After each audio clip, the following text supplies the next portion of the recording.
অজু করার সময় অজুর পানি যখন মুখে লাগাবেন একটি দোয়া পড়বেন, আপনার চেহারা নূরের মতো উজ্জ্বল হয়ে যাবে ইনশাআল্লাহ। আপনার চেহারা নূরের মতো উজ্জ্বল হয়ে যাবে। চেহারা থেকে ব্রণ, মেস্তা, কালো দাগ সহ যাবতীয় সমস্যাগুলো আল্লাহ তাআলা দূর করে দিবেন এবং আপনার রিজিকে বরকত হবে ইনশাআল্লাহ।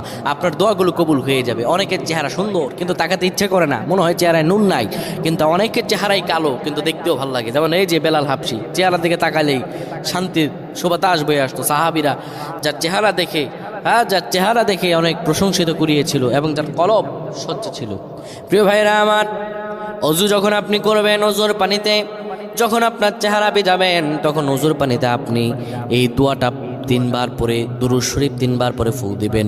দোয়াটি হলো আল্লাহু নূরুস সামাওয়াতি ওয়াল আরদ, আল্লাহু নূরুস সামাওয়াতি ওয়াল আরদ। পানিগুলো নিয়ে সেই পানির মধ্যে আপনি ফু দিয়ে চেহারার মধ্যে লাগাবেন। আমার আল্লাহ রাব্বুল আলামিন